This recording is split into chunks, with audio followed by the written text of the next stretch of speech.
Hello, welcome back to ATCB. This is the second in our new series of kind of rough game overviews. If you don't know how these work because you haven't seen any of them before, we basically just have a quick run through the components of a game, a very light touch rules explanation, and then a bit of a round table on what we think of the game, kind of a pseudo review thing, but we don't kind of do reviews, but we kind of do, and oh, it's very confusing. We tend to like games or not like them, yes. So that might help. That, I mean, yeah, that's pretty much. In that we have opinions similar Exactly. to most other humans.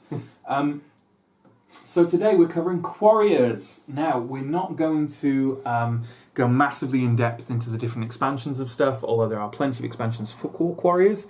But yeah, this will be valid whether you want to know whether you should get the base set or if you should go all in or any variation within that or whatever. But yeah, we haven't separated out all the components from all the expansions and the core set because there's just so much stuff. This is the kind of thing you get in Quarriors, though, and that is lots of lovely, lovely, lovely custom dice. That's not the nicest set. Why do you pick that set? All right, well, I'll pick the Quake Dragon. Quake Dragon's quite awesome. nice. There we go. There's some lovely dice for the custom Ooh. sets. They are gorgeous. They are relatively well made, although they do. I have a couple dice amongst this that are a bit ropey on the printing and stuff. Nothing that couldn't be fixed easily with a pot of They're entirely black fine. or white paint or something.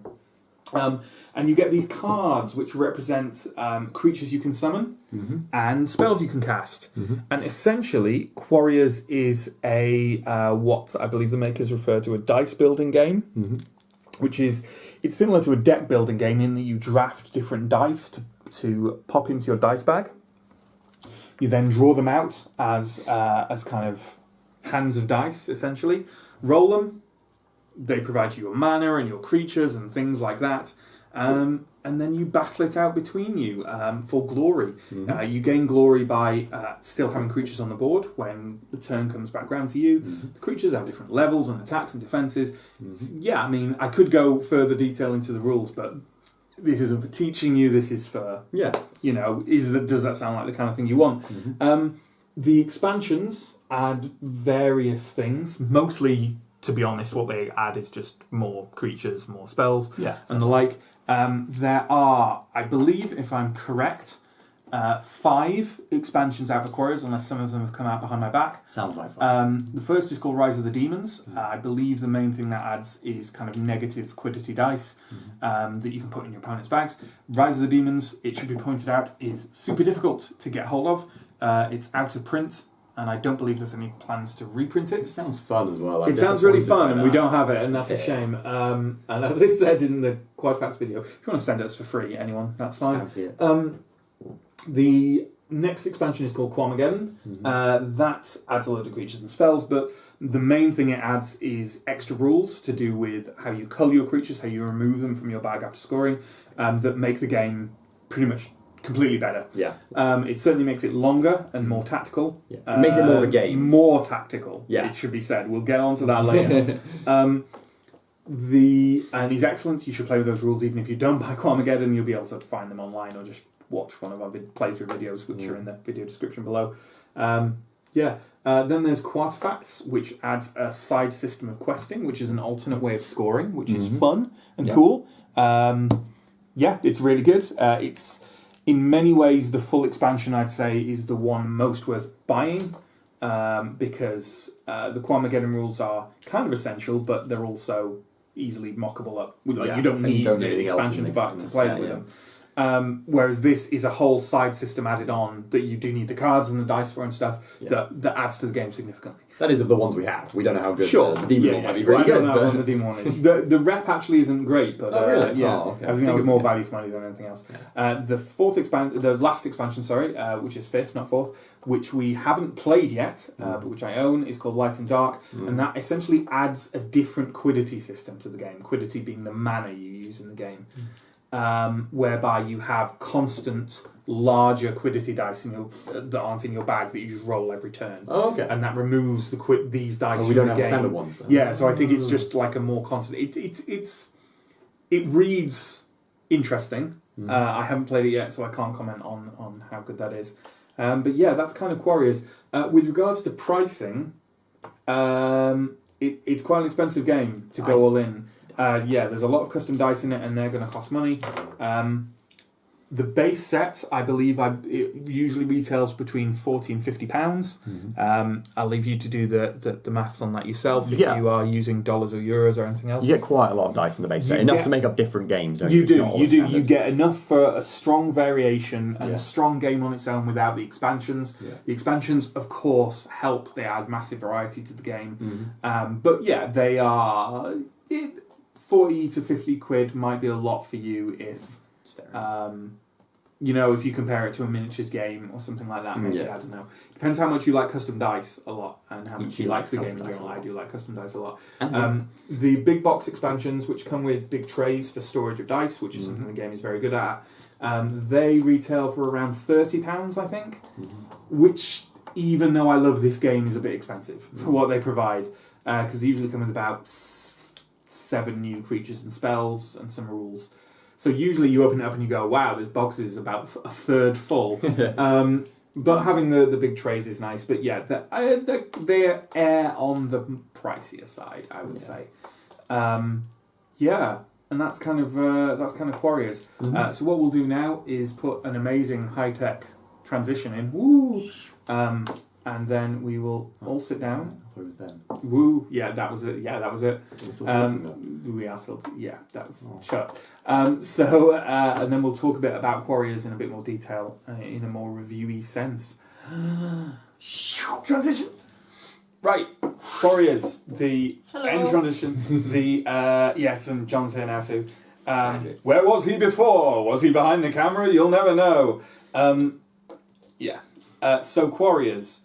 I have a bit of a story to tell about this, first off, and that is that quite often, either, when people find out I'm, help run a board games channel on YouTube and play a lot of board games,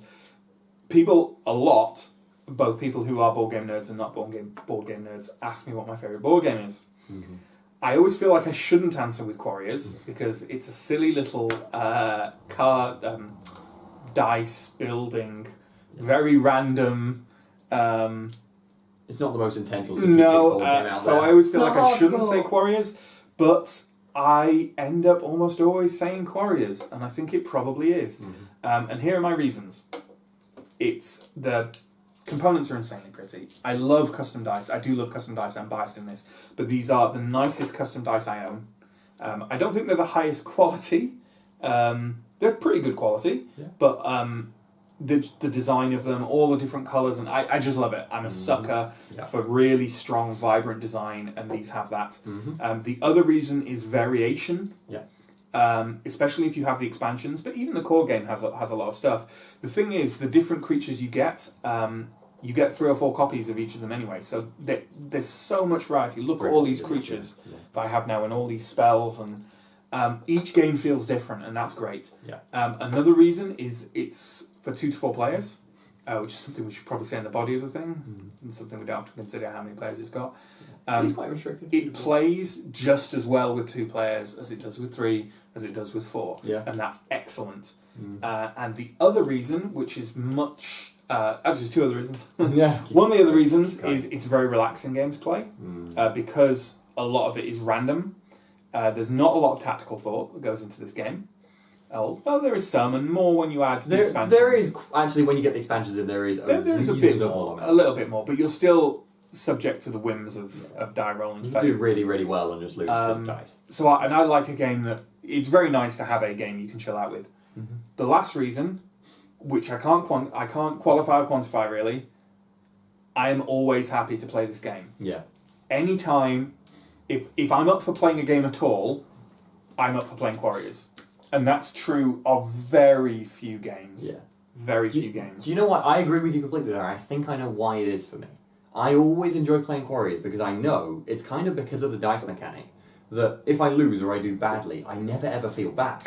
I'm just like, dice. It's fine. I got it's not like I made a mistake. But like, you and even if it doesn't matter, you don't care. You're just like, it's just fun. I'm rolling the dice. You could do really poorly and get no score at all in the entire game, and you're still just having fun rolling pretty dice and seeing how things work and looking at things. That's interesting. Whereas I can't think of many games. There's a few really silly games that do that, but they're so silly and frivolous that they're like, okay, they don't satisfy my urge to actually be playing a game. Yeah. Whereas this satisfies the I'm playing a game urge, but also I don't actually mind losing at all in this. And also a weird bit of the kind of gambling urge, I guess. Yes. Like seeing, or like I get weirdly the like sim urge of seeing how things just pan out. Yeah, that too. It's got the getting better thing with the getting dice, and it's got the gambling, like, roll the right dice thing as well. Yeah. I also think the mechanics on these, the way they all have different roles within them, and each of the different roles has a different effect, it adds quite a lot of nice variability, and it's quite nicely balanced, and it's a clever mechanic. I do appreciate even within one selection of cards for a game, you're going to get variation on what happens. Because someone could buy the most powerful creature in the game, but just consistently roll its secondary thing or whatever. Yeah. I think it doesn't have much of a snowballing problem. Yeah.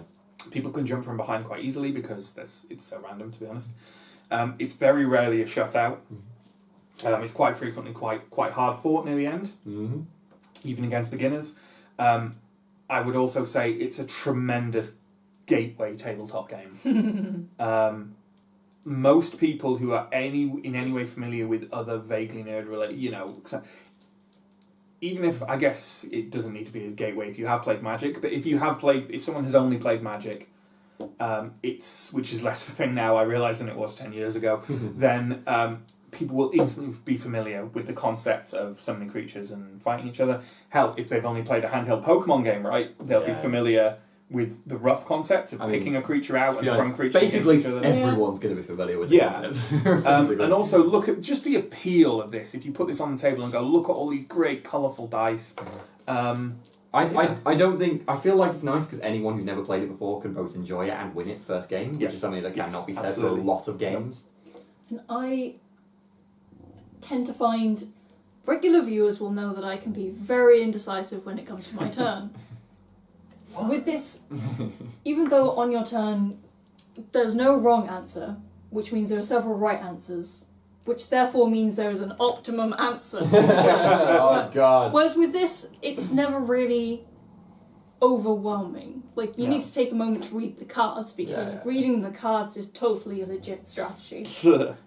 It is. I complain about it because I just like to pick pretty dice. But beyond that, it's like you have a certain amount of quiddity to spend.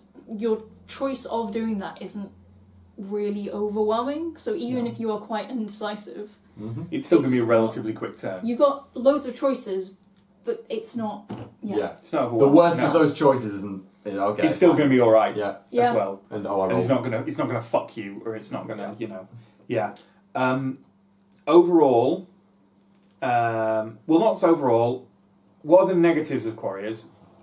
The price. It's expensive. I'm not going to buy it unless I have quite a lot of money, which is sad. Yeah, it's quite pricey. Especially if you go all in, it can be quite pricey, as we alluded to in the section earlier. Yeah.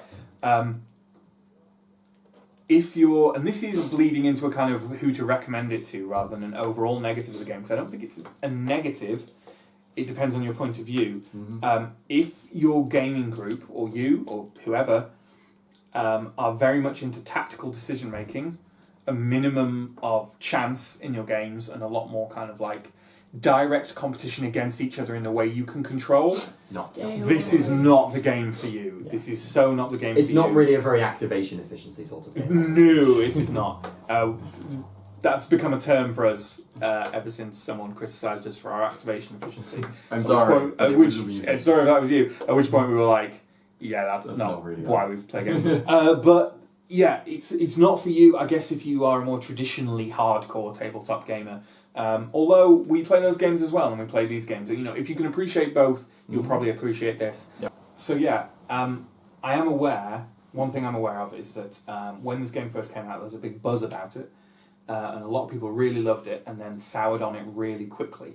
And I think that's because there was a kind of sense when it first came out that it was...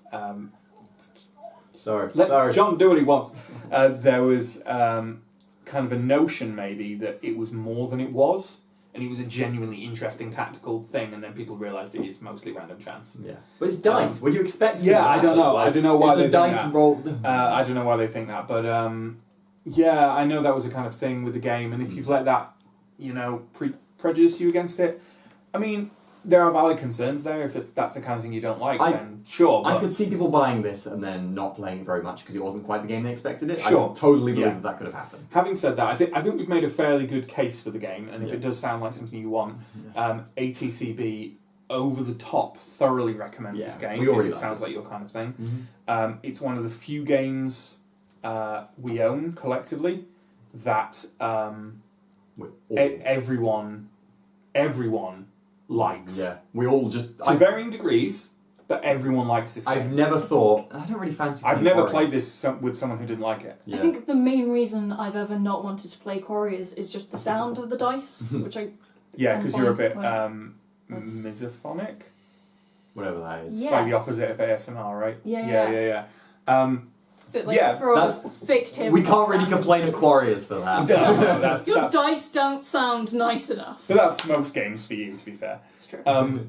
Yeah, so I can't remember playing this with someone and them not liking it, Mhm. and I can't think of any greater recommendation to give them that really. No, yeah. I'm terrified that we've kind of blown our load early by doing this as a second overview, but video because we love it so much. But yeah, we love Quarriors. Maybe you will too if it's the kind of thing that sounds like you like it. Then Definitely not check for it out. absolutely everyone. but- Not for everyone, but if Yeah. it is for you, then it's probably really for you. Mhm. And if you don't like the game, you can just Build build pyramids. fuck off. That No, is, then that you is put the nice sword as on a top. capstone. No, then you though. put the That's- sword No, you want the blue one. No. Bye, everybody. Bye.